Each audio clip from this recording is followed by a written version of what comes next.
mursalin sayyidina Muhammadin wa ala alihi wasallam. Amma ba'd. Alhamdulillah wa syukurillah.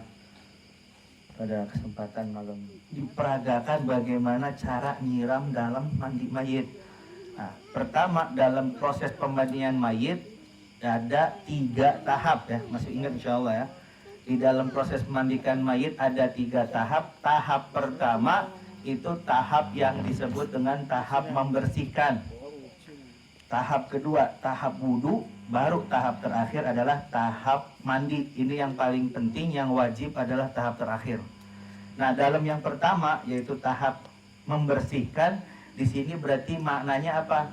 Diperiksa barangkali mayit sebelum meninggal pakai koyo atau baru pulang dari rumah sakit di infus ya, ada perban di tangan atau di mana. Nah, itu nanti dihilangkan dahulu menggunakan alkohol atau mungkin minyak tanah atau apapun lah ya. Nah, itu tahapan pertama.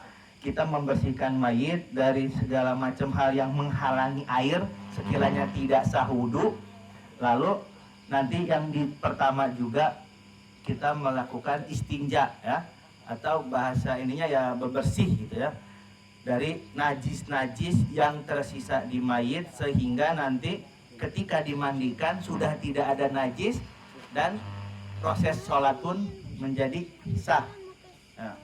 Nah, sekarang untuk tahap pertama ya, ini mayit dihadapkan ke arah kiblat. Nah, ngadepnya dengan cara apa? Itu dengan kaki ya, seperti ini ya. Nanti kalau proses ngubur beda lagi tuh. Ini kalau proses memandikan, ini kakinya ngadep kiblat. Kebetulan kiblat kan ke sana, jadi udah pas ini ke sana. Nah, ini mayit dihadapkan ke arah kiblat dan saya orang yang memandikan itu di sebelah kanan sebetulnya.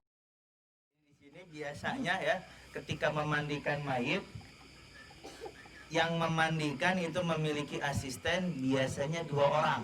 Nah, di sini berarti contohnya adalah Kang Ruslan dan Ustadz Basir sebagai asisten. Nah, nanti kalau misalkan sampai dari keluarga mayit ada yang mau ikut memandikan, silakan, dengan catatan hanya sekedar nyiram ya. Berarti kalau biasanya kalau para ulama tuh dulu contohnya begini, kalau misalkan dari keluarga mayit ada yang mau memandikan mayit, ini gimana caranya?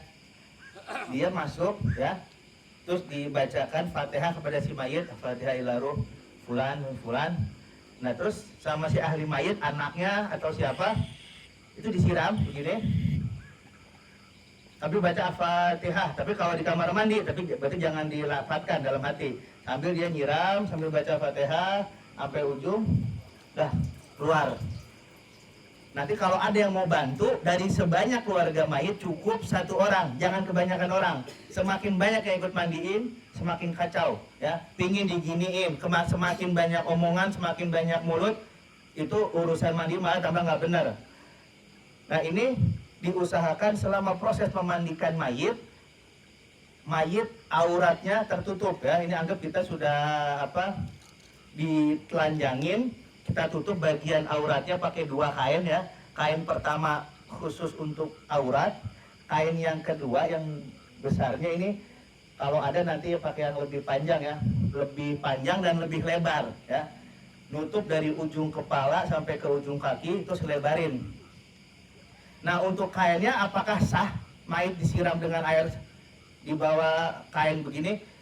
Itu sah, dengan catatan kainnya harus kain yang lama. Kain yang lama sekiranya kalau disiram ikut. Ustaz angkat ya, ujung tadi. Ini berarti ketika disiram si airnya ikut gerak. Berarti kalau kain yang baru yang masih ada raginya itu ya, masih ada lilin, di mana begitu disiram air pecah. Nah, itu berarti nggak sah dipakai buat penutup. Yang sah dipakai buat penutup adalah ketika si kain tersebut bekas ya, udah lama seperti ini, jadi begitu disiram ngikut ya, seperti ini kan ngikut tuh. Nah, ini harus yang lama.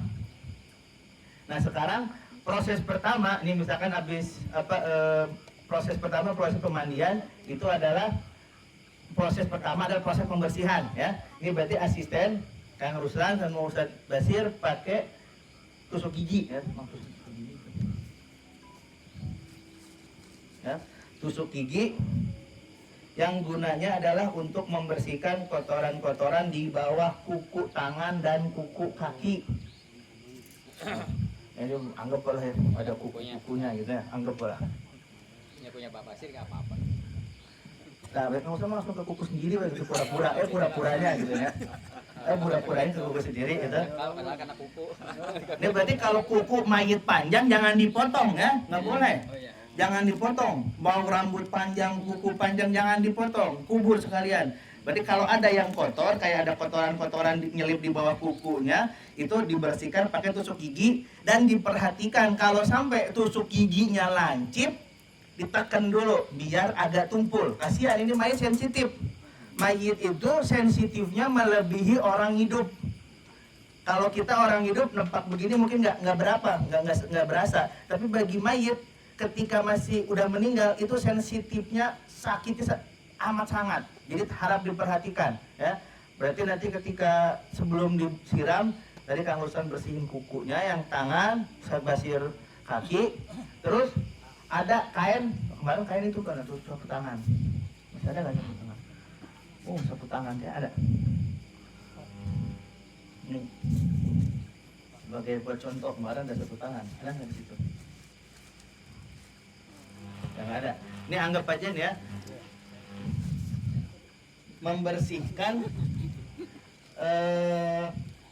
telinga ya, lubang telinga, lubang hidung dan juga mata ya. Ini membersihkannya pakai apa? Pakai potongan-potongan kain sisa kafan. Oh iya. Ya. Berarti jadi kalau misalkan kainnya nggak ada yang potongan kecil, kainnya panjang, besar. Nah, berarti gantian. Pertama pakai ujung sini, habis itu pindah ke ujung sini, pindah-pindah ya. Nah, berarti telinga ya. Habis telinga, mata di sini pas tempat belek ya. Nah, berarti jangan pakai kain yang sama ya, di ujungnya yang beda. Terus semua tuh ya. Telinga sebelah sana. Nah, terus hidung. Nah, ini ketika hidung pakai jari ini ya. Ya, hidung satu, terus ganti lagi. Nah, ya, berarti habis ini semua yang tempat-tempat kotornya dibersihkan semua, ya. Baru kita mulai tahap membersihkan najis atau lem atau apapun yang ada dalam tubuh mayit. Nah, dalam proses pemandian ini, orang yang memandikan mayit jangan sampai menyentuh kepada aurat. Hukumnya haram. Menyentuh aurat mayit haram, di luar aurat mayit hukumnya makruh. Makanya kenapa kalau memandikan mayit itu wajib pakai sarung tangan ya. Pakai sarung tangan ini wajib ketika di bagian aurat. Di luar aurat itu hukumnya makruh. Makanya harus perhatikan. Jangan nanti begitu bagian aurat main pegang aja di sini. Oh, nggak boleh, haram hukumnya ya. Nah, oleh karenanya ketika memandikan mayit kita pakai sarung tangan. Nah, tahap yang pertama ini kita disabunin ya. Ini disabun asisten cuci muka. Ini jadi ke atas. Langsung aja langsung Dibalik ya. Asisten. Nah, ini misalkan dikasih air sedikit ya. Ini nanti gunanya untuk membersihkan ya rambut ini.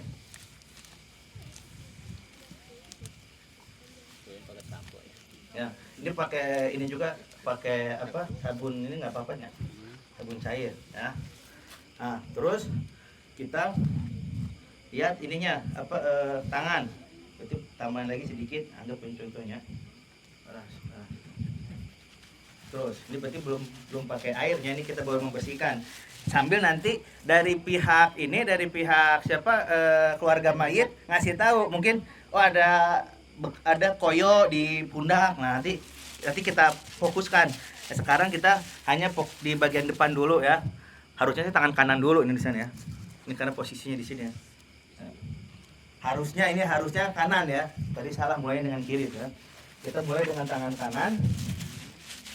Udah tangan kanan nih terus sampai ininya ya, sela-selanya itu ya, sela-sela jari, gitu.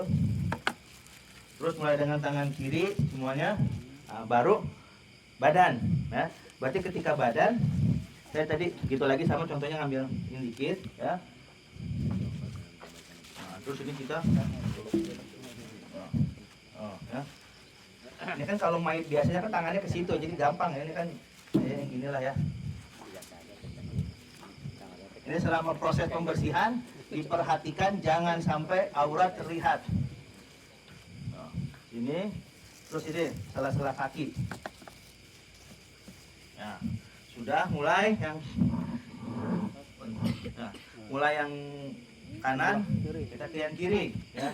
Sama ya, anggap udah kasih sabun, udah anggap ya si air dibasuh ini semuanya ya. Dari bagian auratnya nih ya. Ini jangan sampai terlihat. Makanya kainnya kalau bisa yang ukuran 2 meter. Jadi ketika diangkat pun nggak terlihat. Ya. Terus sampai kaki ini disela-selai ke bawah-bawahnya. Nah, habis bagian atas kanan dicuci, bagian kiri atas dicuci, maka bagian kanan bawah. Nah, bagian kanan bawah di sini memerlukan bantuan dari asisten ya. Berarti dari asisten pertama dari Kang Ruslan bagian atas, megang kepala bagian kanan dari sini kanan, nanti di sini sebelah kirinya, yang gitu ya. Ini kalau tangan begitu ya. Ustaz Basir berarti di sini Ustaz. Nah, tangannya ya. Berarti Ustaz Basir begini ya. Nah,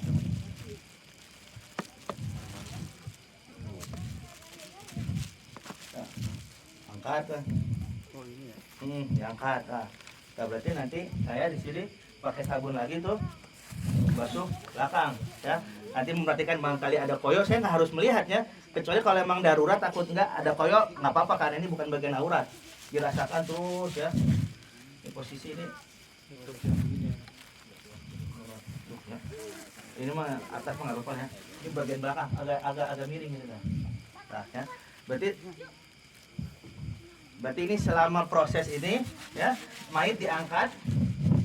Begitu sampai ke bagian kaki, turunin pelan-pelan. Nah, karena ini kan gampang, ini mah ya gitu doang. Nah, terus bagian ini bagian kiri, maka asisten pindah ke kanan.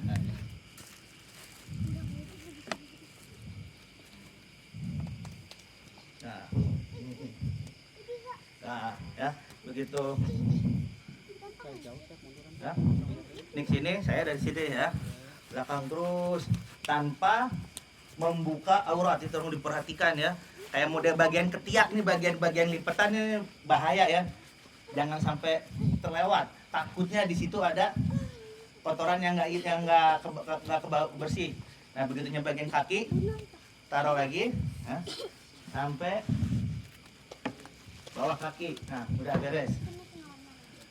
Nah terus habis ini baru proses istinja ya, membersihkan najis. Nah, cara membersihkan najis berarti di sini biar gampang, Kang Ruslan megang mayit ya. Jempol nahan kepala ini, jadi kalau ini boneka bisa dilipat sih ya.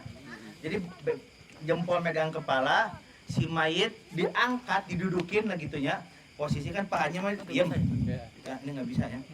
Jadi agak sedikit miring ya. Berapa derajat mungkin ya? 90 derajat mungkin. Berapa derajat? Dimiringin dikit ya. Nah, ketika dimiringin, maka saya tugasnya adalah apa? Menekan perut.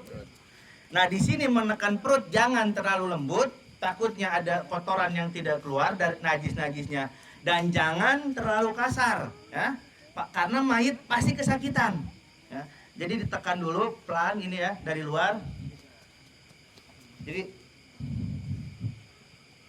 rasain kita kalau dipencet begini gimana enaknya kita, jangan lembut tapi jangan terlalu kasar, tekan pelan sambil posisi mayit setengah duduk ya, nggak duduk tapi setengah duduk.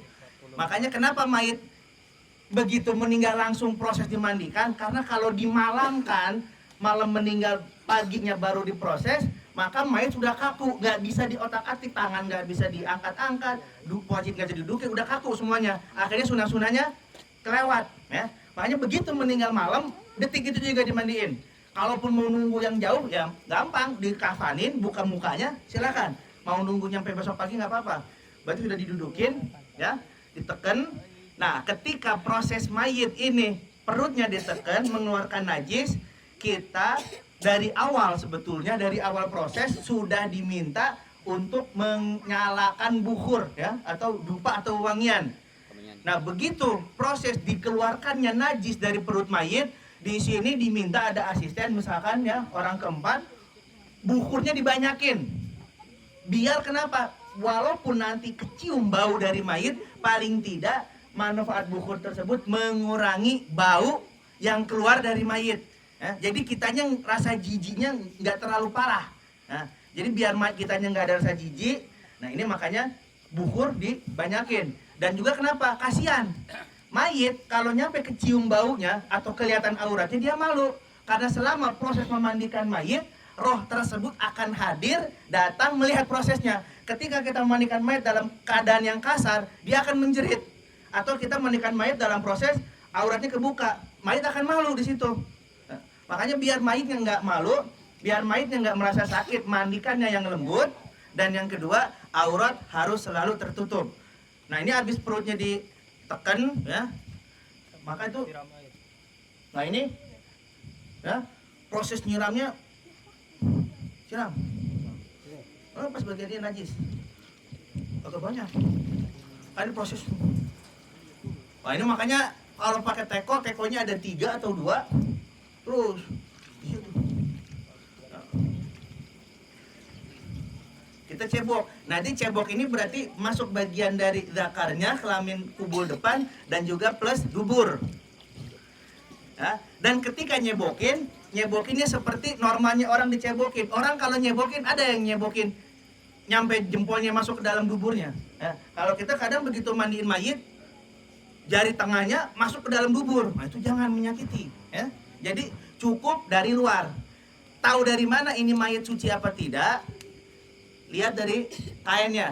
Begitu habis dimandiin, ya, habis disiram, kita lihat kainnya masih ada kuning-kuning najis nih. Ya, lagi berarti siram lagi. Oh, nyiramnya agak banyak, ya. Jadi begitu udah disiram, lihat, udah bersih. Kalau di sini bersih, berarti kemungkinan di sini sudah tidak ada najis. Nah, setelah ini udah dipakai, otomatis ini kain dibuang. Ya kan, anggap ini sarung tangan bekas kafan, ya. Berarti dibuang, ya. Atau kalau misalkan ini mau dicuci ulang, ya nggak apa-apa, harus cuci yang bersih aja. Nanti habis diganti sarung tangan yang baru, ya, baru mayit tersebut disiram ulang untuk membersihkan sabun yang tadi, ya. Berarti dari kepalanya.